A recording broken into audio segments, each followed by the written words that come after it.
여러분, 오늘 우리가 살아가는 이 시대는요, 넘치는 지식과 정보의 시대입니다. 그래서 정보, 지식, 홍수 시대를 살아가고 있다 말해도 과언이 아닙니다. 특별히 우리가 전에는 전혀 듣지 못했던 용어들을 최근에 들어와서 많이 듣습니다. 그게 바로 인공지능입니다. 영어로는 AI죠. AI, 인공지능. 많이 들어보셨죠? 그 대표적인 인공지능이 뭡니까? 챗 GPT입니다. 챗 GPT 말고도 인공지능, AI 지능이 여러 가지가 있어요. 그런데 제일 먼저 나온 게 챗 GPT입니다. 여러분, 챗 GPT가 우리 가까이 있습니다. 그 덕에 그동안 미지의 영역으로 알려졌던 많은 영역에 대한 지식과 정보를 우리는 내 손에서 찾아볼 수가 있습니다. 뭘 가지고요? 스마트폰을 가지고 스마트폰에다가 뭔가를 입력하면 그 즉시 우리에게 지식과 정보를 전달해 줍니다. 챗 GPT가 등장하고 나서요, 목회자들이 설교하기가 참 두려워졌습니다. 왜냐하면 첫째는 저희 교회 교육자들 그러지 않습니다. 저와 함께 깊이 있는 대화를 나눴거든요. 절대 그러면 안 된다. 많은 목회자들이 챗 GPT를 가지고 설교를 만듭니다. 이거 스스로 망하는 길이에요. 그래서 우리 교육자들과 함께 절대 그러지 말자. 그러면 내가 죽는다. 그런데 또 하나 두려운 게 뭐냐면, 설교자들이 설교할 때 우리 교인들이, 특별히 스마트폰을 잘 다루는 특별히 젊은 교인들이 몰래 막 검색을 하는 겁니다. 담임 목사가 지금 말한 게 사실인가 아닌가 팩트 체크를 해요. 그래서 어떤 정보를 가지고 전달할 때 목회자는요, 여러 번 확인하고 또 점검을 합니다. 그만큼 우리는 지금 지식과 정보의 홍수 시대에 살아가고 있다는 거예요. 그러면 여러분, 챗 GPT만 예를 들어 볼게요. 어느 정도의 지식을 학습하고 있을까요? 제가 알아보니까는 이게 정확한지 모르겠습니다. 근데 제가 나름대로 알아보니까는 적게는 책 3천만 권, 많게는 책 5천만 권의 지식을 챗 GPT가 학습하고 있다라고 말합니다. 책 3천만 권, 5천만 권 감이 안 잡히시죠? 제가 87년도부터 2001년도까지 모았던 책이 있었습니다. 제 전공이죠. 그때 한 3, 4천 권이 됐어요. 그때 두 번째 영국을 떠나면서 그 책을 제가 아는 지인의 가정에다 맡겼습니다.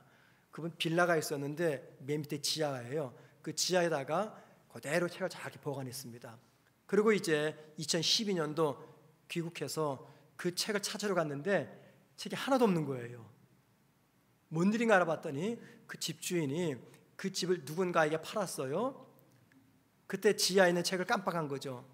그 집을 산 그 새로운 주인이 또 그 집을 LH에다가 팔아 넘겼습니다. 자, 그러면서 제 책은 어디론가 사라지고 말았어요.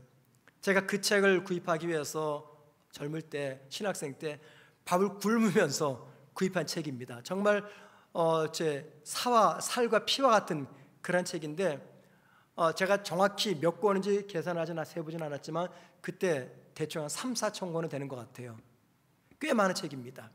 그런데 여러분, 그 3, 4천 권 되는 책 중에서 뭐가 있는지 저도 잘 몰라요. 너무나 많다 보니까. 그런데 챗 GPT는요, 3, 4천 권이 아니라 3천만 권, 5천만 권의 지식을 지금 학습하고 있어요. 그래도 감이 안 잡히시죠? 설명해 드릴게요. 미국의 하버드 대학교 도서실에 있는 책들 있죠? 미국의 프린스턴, 예일대, 그리고 영국의 옥스퍼드, 캠브리지, 유명한 대학의 수백 년 동안 모아두었던 그 책들을 다 합친 것이 바로 그 정도가 됩니다. 그러니까는요, 챗 GPT는 엄청난 인간의 지식을 학습한 인공지능이에요. 자, 그런데 여러분, 놀라운 게 뭔지 아세요? 그렇게 수천 년 인간의 지식을 학습한 챗 GPT도 한 가지 분야에 대해서는 명확한 답을 못 내려요. 그게 바로 인간의 삶에 찾아오는 고난의 원인입니다. 왜 고난이 찾아오는지 명확한 답을 알지 못해요. 물론 답을 내리죠. 근데 그것은 이 사람 저 사람 이론과 이야기지 진짜 정답은 아닙니다. 왜 그럴까요? 이유가 있습니다. 인공지능이 학습한 그 지식은요, 인간의 지식이기 때문이에요. 인간의 지식의 보고인 수많은 책들을 통해서 학습된 인간의 지식이기 때문에 인간의 삶에 찾아오는 고난의 원인을 알 수가 없습니다.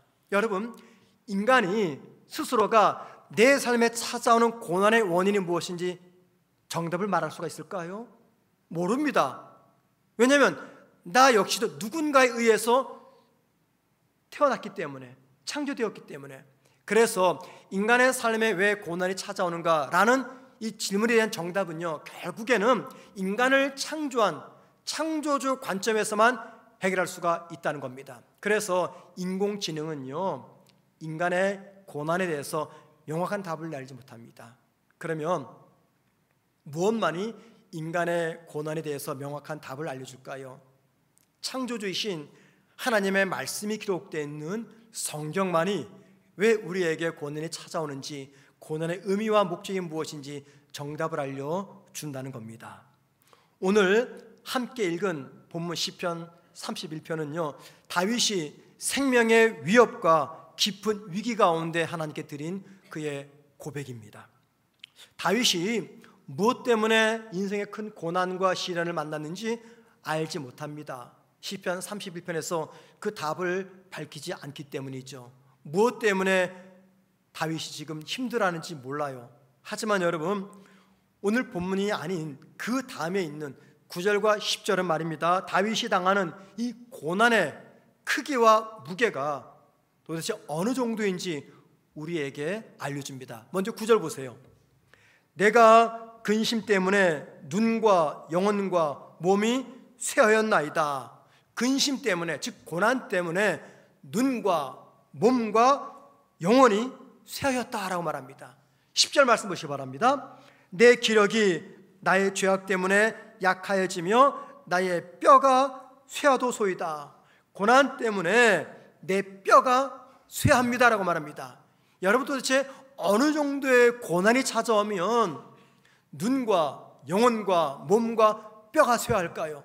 여러분에게 그런 경험이 있으십니까? 내 삶에 찾아온 고난이 너무 커서 마치 뼈가 녹는 것 같아요. 내 영혼과 내 육신이 쇠하는 것 같아요. 그런 경험을 하신 적이 있으십니까? 물론 고난이 너무 크면요, 밥맛도 없습니다. 잠도 잘 수가 없습니다. 그러면 이제 몸무게가 빠지는 거죠. 살이 빠지는 거죠. 근데 뼈까지는 쇠하지 않습니다. 그 정도로 지금 다윗은 심각한 인생의 고난을 만났다, 그 이야기입니다. 그런데 여러분, 시편 32편의 저자 다윗이 누굽니까? 우리는 흔히 그를 믿음의 영웅이라고 이야기합니다. 사도행전 13장 22절 말씀은요, 성경 전체에서 하나님이 한 인생을 가리켜서 가장 탁월한 칭찬을 주신 말씀입니다. 한번 볼까요? 사도행전 13장 22절이에요. 다윗을 왕으로 세우시고 증언하여 이르시되 내가 이새의 아들 다윗을 만나니 내 마음에 합한 사람이다. 성경에서 하나님이 한 인생을 가리켜서 이만큼 극찬한 경우가 없어요. 내 마음에 쏙 드는 사람이다. 하나님이 얼마나 기분 좋았으면 다윗을 보시면서 다윗은 내 마음에 들었던 사람이야 라고 이야기할까요? 그만큼 다윗은요, 믿음의 용장이었습니다. 자, 그런데 여기에 우리의 질문이 생깁니다. 그렇다면 하나님은 왜 당신 마음에 쏙 들었던 다윗에게 뼈가 상하고 몸이 상하고 그의 영혼이 상할 정도로 인생의 고난을 주셨는가라는 겁니다. 왜? 그런데 여러분, 이 질문은 사실 누구의 질문입니까? 나에 관한 질문이에요. 우리는 지금 다윗을 가지고 하나님께 질문하지만 실상은 다윗을 이용해서 내가 하나님께 묻고 싶은 질문이죠. 하나님, 내가 하나님을 사랑합니다. 내가 하나님을 위해서 열심히 살아갑니다. 믿음을 지킵니다. 그런데 왜 내 삶에 고난을 주시는 겁니까? 내가 하나님의 백성이 아닙니까? 나를 위해서 당신의 독자 예수를 십자가에서 죽이지 않으셨습니까? 그런데 왜 나에게 고난을 주십니까? 우리가 고난을 만날 때마다 묻고 싶은 첫 번째 질문이 바로 이겁니다. 왜 나에게 고난을 주십니까? 그래서 많은 성도들은요, 이 고난이 찾아올 때 여기에 대한 답을 찾기 위해서 여러 가지 이야기를 합니다. 이렇게 말합니다. 어떤 성도는요, 하나님은 축복이라는 공식을 가지고 성도들을 대하신다, 이렇게 생각을 해요. 그래서 믿음이 경건하고 하나님을 위해서 열심히 헌신하는 자에게는 복을 내리신다. 그리고 만약에 성도 중에 고난을 만나는 분이 있다면 그것은 마귀의 장난이거나 그가 지은 죄값을 지금 치르고 있는 것이다, 이렇게 생각을 합니다. 또 어떤 성도는요, 성도에게 찾아온 고통은 하나님의 진노하시는 복수로서 이해하는 성도가 있어요. 하나님의 진노하시는 복수. 성도들이 하나님을 멀리하고 세상과 짝하여 살아갈 때 하나님은 그에 대한 징계로서 고난을 주신다는 겁니다. 사실 일면은 맞습니다. 왜냐하면 성경 말씀 보면요, 성도가 겪는 고난 중에는요, 하나님의 책망의 결과로서 주어지는 고난이 있기 때문이죠. 그런데 그 경우 그 고난은요, 아주 작은 분량에 해당이 됩니다. 즉 징계의 목적으로서 하나님께서 고난을 주시는 것은 아주 작은 분량에 해당된다, 그 말입니다. 고난과 관련해서 성경이 일관되게 이야기하는 가장 중요한 것이 있습니다. 하나님의 성도에게 고통을 주시는 참된 이유는요, 고통을 통해서 성도를 깨닫게 하셔서 더 높은 수준으로 올려놓고자 하기 때문이다 라는 겁니다. 이것이 성경이 일관되게 강조하는 하나님께서 성도에게 고난을 주시는 목적이며 이유입니다. 자, 그래서 이런 말씀을 가지고 우리가 잘 아는 C.S. 루이스는요, 우리 교회에 굉장히 익은 이런 말을 했습니다. 고난은 하나님께서 우리 귀에다가 말씀하시는 하나님의 확성기이다. 고난은 하나님의 확성기이다 라고 말합니다. 폴 브랜드 박사라는 분이 있습니다. 이분은요, 한센병, 즉 나병 치유의 세계적 권위자입니다. 그는 평생 나병 환자들의 고통을 지켜보았고 그들을 섬겼습니다. 그랬던 그가 고통에 관해서 의미 있는 말을 남깁니다. 한번 들어보세요. 고통을 만드신 하나님께 감사하라. 나는 하나님이 그보다 더 좋은 일을 하실 수 있다는 것을 믿지 않는다. 고통을 만드신 하나님을 향해서 감사하라. 나는 하나님이 그보다 더 좋은 일을 하실 수 있다는 것을 믿지 않는다. 여러분, 평생 한센병 환자를 지켜보며 한센병 환자들의 고통을 알고 있었던 그가 무슨 이유 때문에 고통은 하나님이 인간을 위해서 하실 수 있는 최상의 방법이다 라고 말했을까요? 우리가 한센병 환자들의 이 증상을 생각해보면 그 이유를 직감할 수 있습니다. 한센병 환자는요, 빨갛게 달아오르는 그 불 속에 군밤을 꺼내기 위해서 팔을 집어넣어도요, 그 불 때문에 뜨거운 고통을 느끼지 않습니다. 왜 그래요? 고통을 느끼는 신경이 죽었거나 마비되었기 때문입니다. 고통을 느끼는 모든 신경이 마비되었기 때문에 불 속에 손을 집어넣어도 뜨거움의 고통을 느끼지 않습니다. 자, 그래서 여러분, 고통을 주신 하나님께 감사하라 라는 이 말이 정말 의미심장한 말입니다. 왜냐하면 하나님은요, 저와 여러분에게 고통을 주시면서 그 고통을 통해서 우리의 영적 신경을 살려내시기 때문입니다. 고통이 아니면 절대 우리의 죽어가는 영적 신경을 살려낼 수 없기 때문에 영적 신경을 살려내기 위해서 고통을 주신다는 거예요. 그래서 고통을 주시는 하나님께 감사하라, 그 말입니다. 여러분, 예수 믿는 성도들에게 아무런 문제가 없습니다. 인생에 고통이 없습니다. 항상 복된 순간만 찾아옵니다. 항상 축복만 임합니다. 자, 그럼 어떻게 될까요? 우리는 이제 틀림없이 비정상적인 신앙인이 됩니다. 제가 말씀드리는 비정상적인 신앙인이라 영적 신경이 마비되어서 아무것도 느끼지 못하게 된다는 겁니다. 내가 지금 죄의 길을 걸어가는데도 이게 죄인지 분별하지 못합니다. 내가 지금 깊은 영적 침체에 빠졌는데도 이게 심각한 건지 모릅니다. 왜요? 영적 감각이 마비되었기 때문에, 영적 신경이 죽었기 때문에 내가 주일 예배를 계속 빠집니다. 하나님과 점점 멀어집니다. 하나님과 교제하지 않습니다. 그런데도 내 마음이 편해요. 갈등이 없어요. 고민이 없습니다. 아무런 마음에 통증도 느끼지 못합니다. 이게 뭡니까? 영적 신경이, 영적 감각이 지금 마비되어 있다, 그 말입니다. 이 영적 감각을 살리기 위해서 하나님께 주시는 것이 바로 우리의 삶에 찾아오는 고난이다, 그 말이에요. 그렇기 때문에 여러분, 누가 고통을 주신 하나님 앞에서 감사할까요?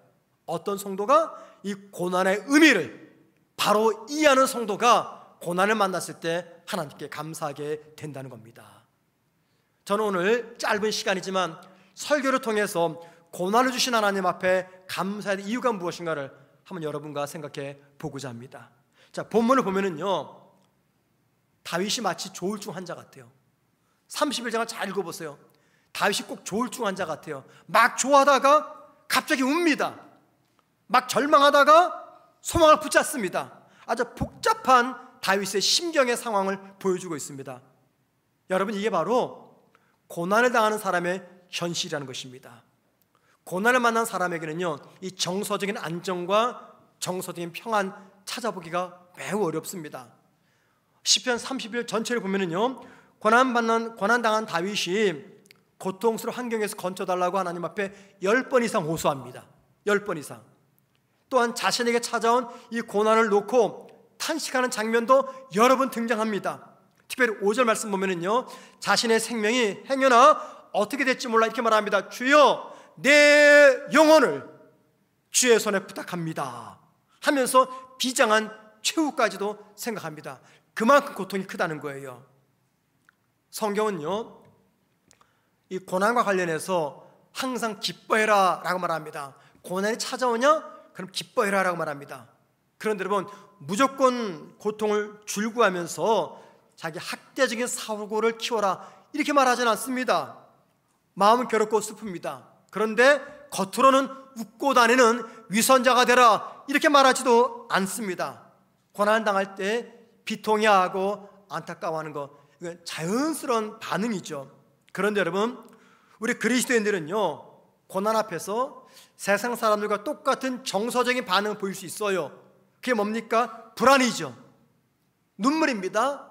탄식입니다. 원망입니다. 고난 앞에서 세상 사람들처럼 똑같이 이런 정서적인 반응을 보일 수는 있습니다.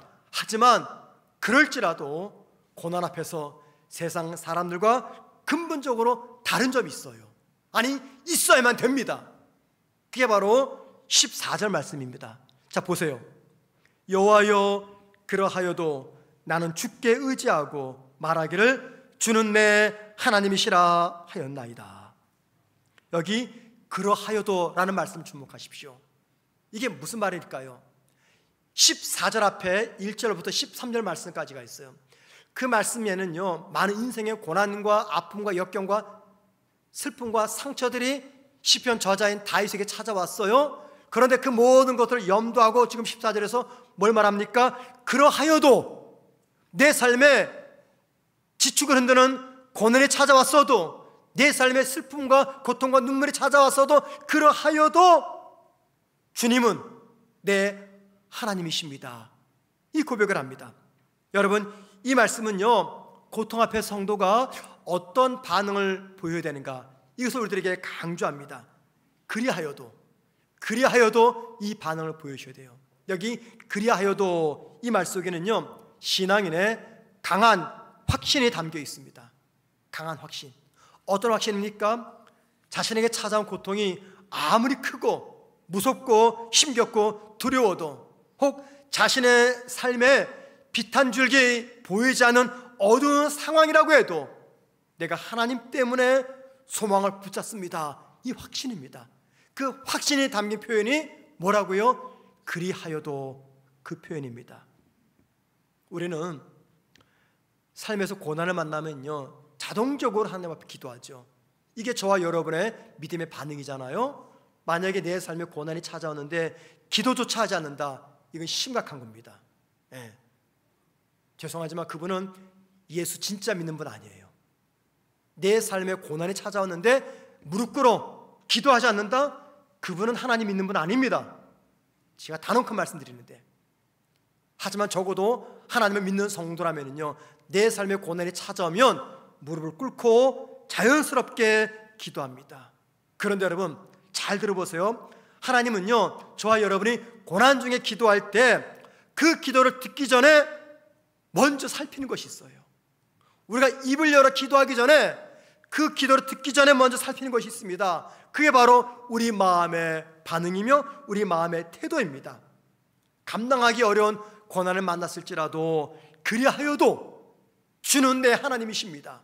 그리하여도 내가 주를 의지합니다. 그리하여도 내가 주님을 사랑합니다 라고 하는 우리 마음의 반응, 마음의 태도를 하나님은 먼저 보신다는 겁니다. 내가 입을 열어 기도하기 전에 내 마음속에 담겨있는 이 반응과 태도를 보신다는 겁니다. 그리고 하나님 베푸시는 회복은요, 바로 그때부터 시작이 돼요.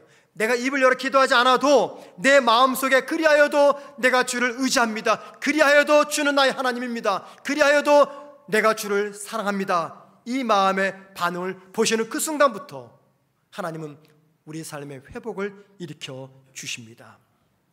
그럼 여러분, 하나님은요, 우리가 당신을 향해서 인생의 고난 가운데 그리하여도 주는 내 하나님입니다, 그리하여도 내가 주를 의지합니다, 그리하여도 내가 주를 사랑합니다 라는 신앙 반응을 가지고 하나님 앞에 나아갈 때 어떤 은혜를 베푸실까요?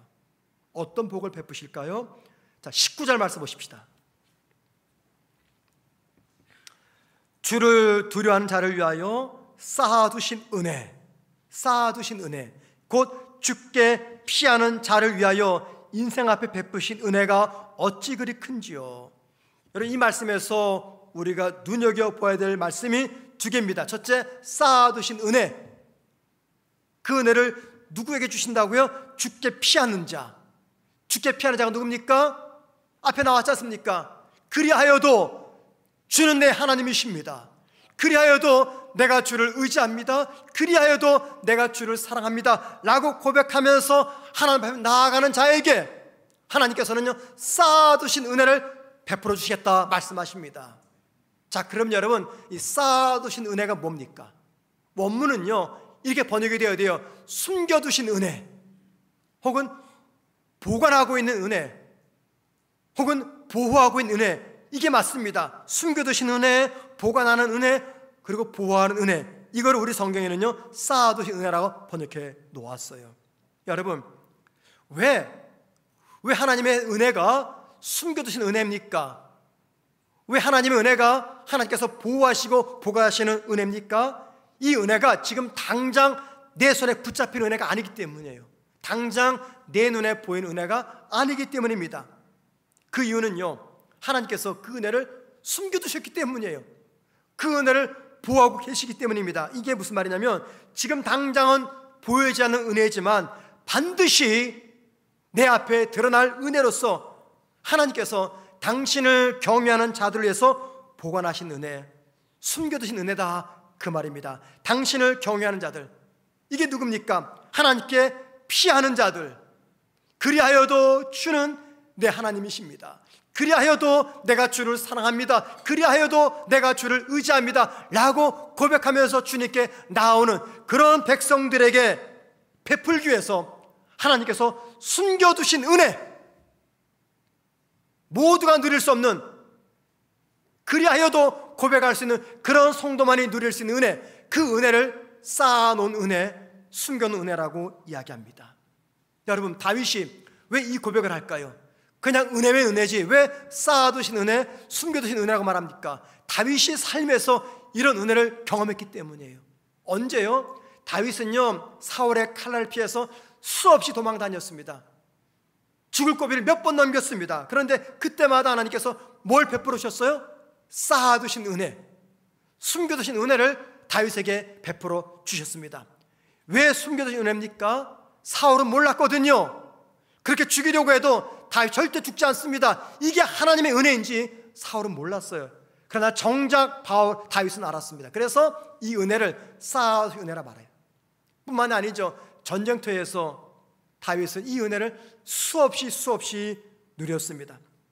하나님은 다윗에게 필요한 은혜를 숨겨두시고 보관하셨다가 고난 앞에서 쓰러지고 죽을 것 같은 그 순간마다 이 은혜를 베풀어 주셨습니다. 그리고 오늘도 하나님은요, 이 숨겨두신 은혜를 저와 여러분에게 베풀어 주십니다. 그리고 저와 여러분은요, 바로 그 은혜 때문에 여기까지 올 수 있었습니다. 그 은혜가 아니었다면 우리 벌써 쓰러졌습니다. 그 은혜가 아니었다면 우리 벌써 신앙의 길에서 떠났습니다. 숨겨두신 은혜, 그 은혜가 있었기 때문에 지난날 힘들었던 시기를 이길 수 있었고 고통스러운 순간도 지나올 수가 있었습니다. 그때 여러분, 저와 여러분이 잊고 있지만 그때 저와 여러분이 주님께 보여주신 반응이 있어요. 그게 뭔지 아세요? 그리하여도 내가 주를 사랑합니다. 이 고백이 있었기 때문에 하나님은 숨겨놓으신 그 은혜를 저와 여러분에게 베풀어 주셨고 그 은혜 때문에 마침내 여기까지 올 수가 있었던 겁니다. 자, 그러면 여러분, 구체적으로 쌓아두신 은혜가 어떤 은혜일까요?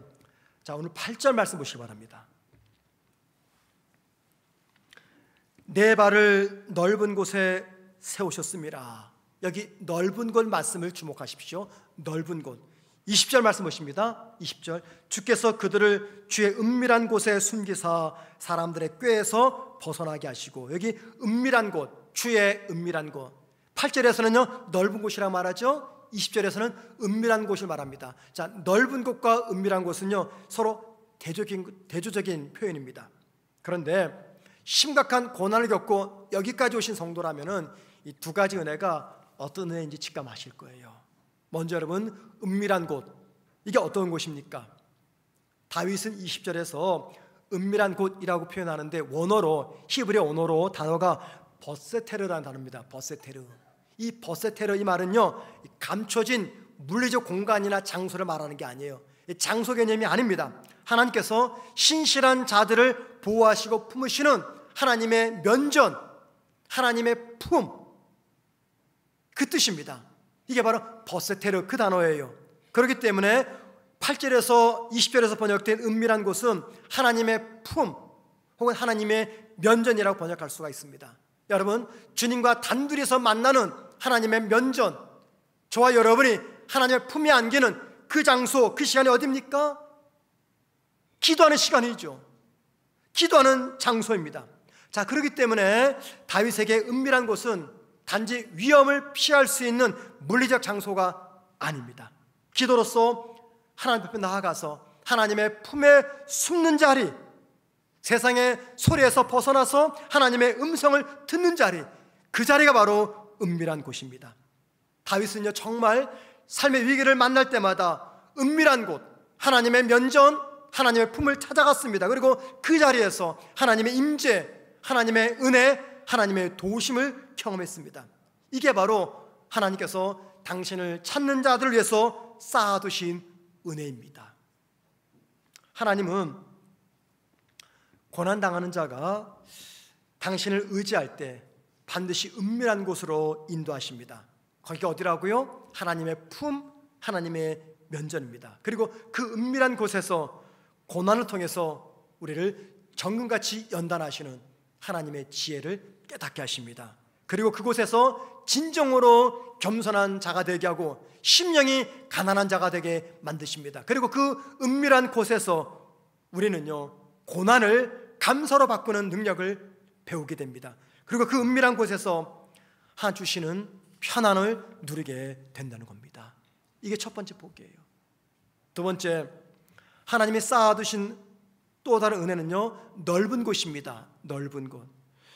8절에서 다윗이 이렇게 고백해요. 나를 원수의 수종에 가두지 아니하시고 내 발을 넓은 곳에 세우셨나이다. 여러분, 이 넓은 곳 어딜까요? 이 장소, 공간적인 개념으로서 넓은 곳이 아닙니다.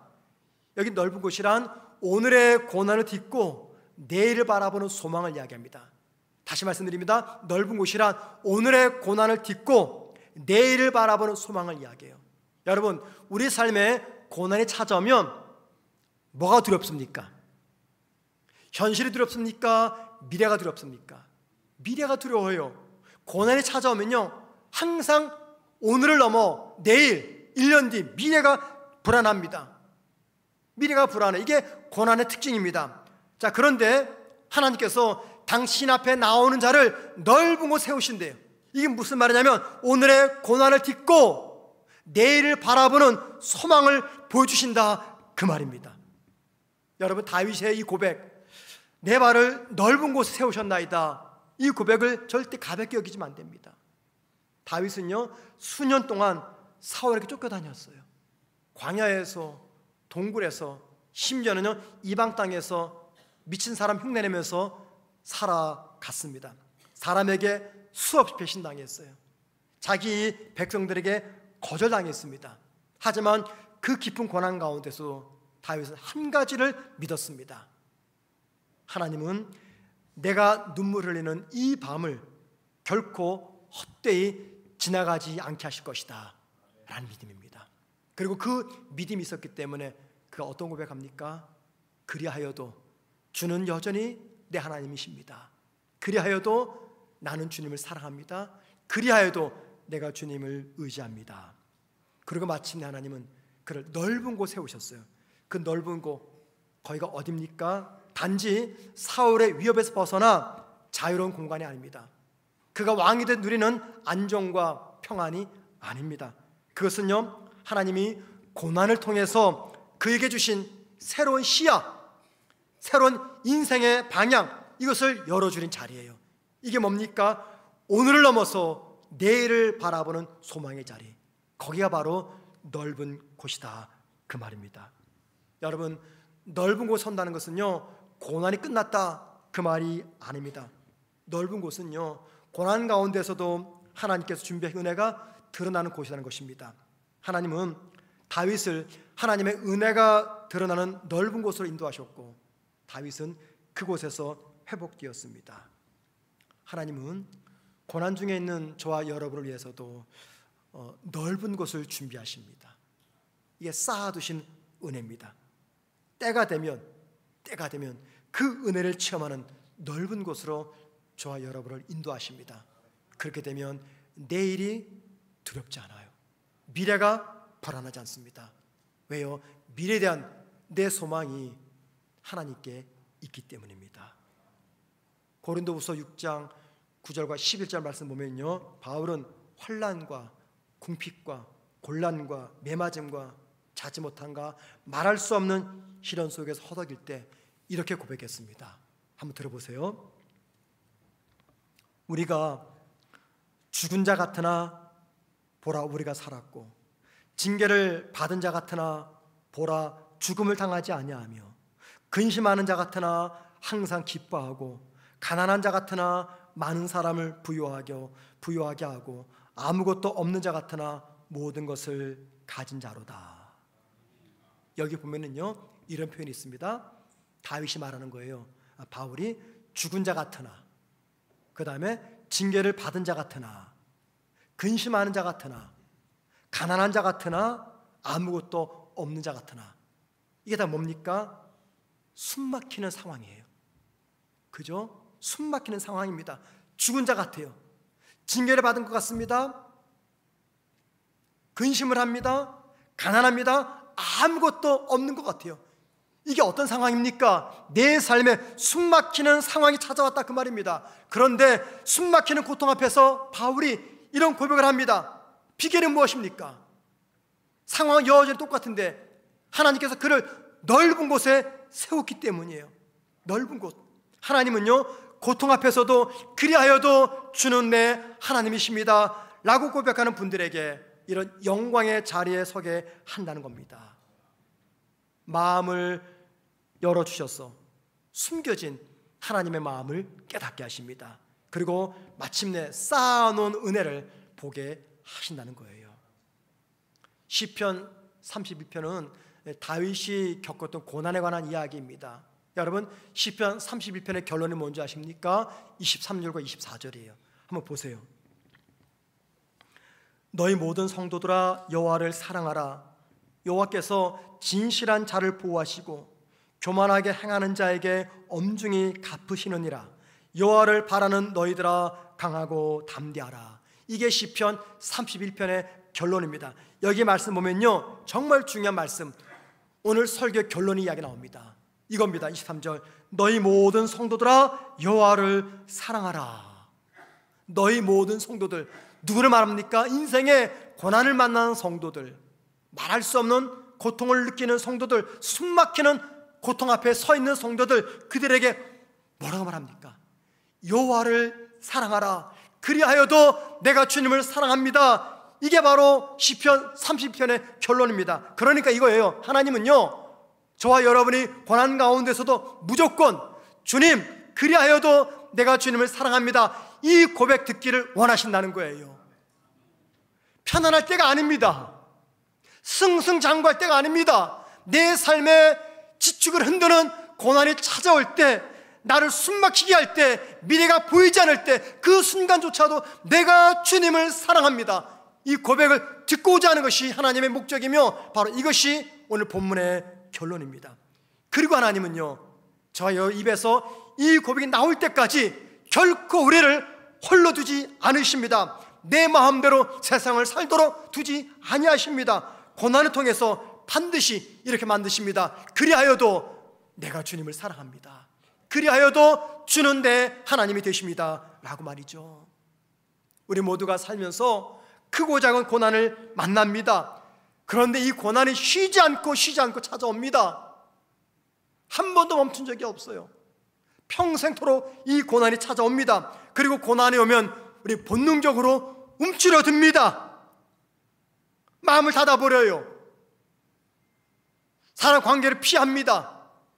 나만 망한 것 같아요. 나만 실패한 것 같아요. 그래서 미래를 바라보는 시야가 흐려집니다. 내일의 소망은 전혀 보이지 않습니다. 이게 바로 우리의 모습 아닙니까? 그때 필요한 게 뭐냐면 고난의 의미를 바로 이해할 수 있는 통찰력이 필요합니다. 하나님께서 그 통찰력을 주시기 위해서 오늘도 부족한 저의 설교를 통해서 우리의 귀에다가 말씀하시는 확성기 역할을 감당하시게 한다는 거예요.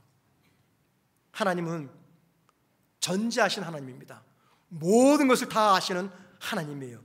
그 전지하신 하나님이 저와 여러분이 세상과 하나님 사이에서 고민하고 번뇌하는 거, 이거 모르시겠습니까? 그 하나님이 아니라 세상을 쫓아가기 더 좋아하는 것, 그런 우리를 모르시겠습니까? 그럼에도 불구하고 하나님은 저와 여러분에게 기대하시는 것은요, 그리하여도 내가 비록 세상을 따라가도, 비록 내가 고난 앞에서 쉽게 무너져도, 그리하여도 내가 주님을 사랑합니다. 그리하여도 주는 데 하나님입니다. 이 고백 듣기를 바라십니다. 이 고백은 아무나 하지 못합니다. 하나님께서 쌓아두신 복, 그 복을 누릴 수 있는 성도만이 하실 수가 있습니다.